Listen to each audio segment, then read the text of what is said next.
90 विधानसभा सीटों वाले जम्मू कश्मीर में 1 अक्टूबर को तीसरे चरण का मतदान भी शांतिपूर्ण तरीके से संपन्न हो गया। इसी के साथ ही जम्मू कश्मीर में मतदान का कार्य भी संपन्न हो गया है। अब 8 अक्टूबर को वोटों की गिनती होगी। इन चुनावों में यूं तो तीसरे चरण के लिए पड़े वोटों ने पहले 2 चरणों के रिकॉर्ड को ब्रेक कर दिया है, लेकिन overall voting turnout Jammu Kashmir में 2014 में हुए विधानसभा चुनावों से कम रहा है। जम्मू कश्मीर में 7 जिलों की बची 40 विधानसभा सीटों के लिए मंगलवार 1 अक्टूबर को अंतिम यानी तीसरे चरण के लिए मतदान कंप्लीट हो गया है।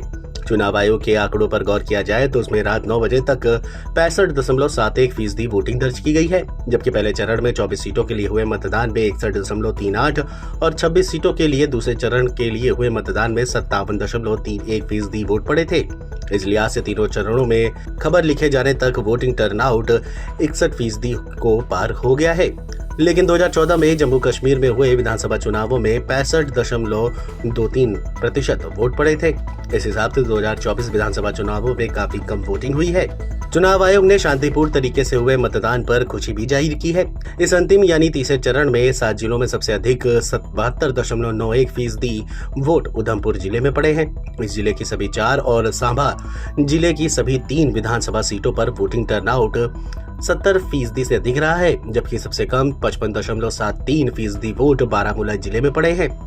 हालांकि सबसे अधिक मतदान होने के रूप में उधमपुर जिला टॉप पर रहा, लेकिन अगर विधानसभा सीटों की बात की जाए तो सबसे अधिक 77.35% वोट जम्मू जिले की चांबा सीट पर पड़े हैं।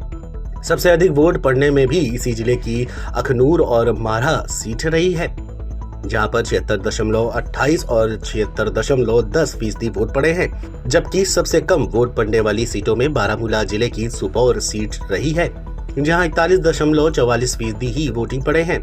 दूसरे नंबर पर इसी जिले की बारामूला सीट रही है, जहां 47.95% वोट पड़े हैं। बता दें कि जम्मू कश्मीर में विधानसभा चुनावों की घोषणा होने से पहले जिस तरह से आए दिन दहशतगर्दों की हरकतें हो रही थी, उसे देखते हुए यहाँ चुनाव कराना काफी चुनौतीपूर्ण लग रहा था। लेकिन चुनाव आयोग, सेना, जम्मू कश्मीर पुलिस, बीएसएफ और सीआरपीएफ समेत देश की विभिन्न सिक्योरिटीज और खुफिया एजेंसियों की रणनीति कामयाब रही, जिसमें केंद्रीय गृह मंत्रालय का भी अहम रोल रहा। सूत्रों ने बताया कि चुनावों के लिए इस तरह की रणनीति बनाई गई थी कि जिसमें चुनावों के दौरान कहीं पर भी अशांति नहीं हुई। नतीजा सभी के सामने रहा है। तीनों चरणों के चुनावों में एक भी ऐसी घटना नहीं रही जिसको लेकर ये कह सकते हैं कि जम्मू कश्मीर के चुनाव में अशांति हुई है। तीनों चरणों में हर जगह, हर पोलिंग बूथ में शांतिपूर्ण तरीके से चुनाव संपन्न कराए गए हैं। बहरहाल अब इंतजार 8 अक्टूबर का है, जब मतगणना शुरू होगी और पर्दा उठेगा कि जम्मू कश्मीर में आखिरकार सत्ता कौन बना रहा है। Video desk, NBT online.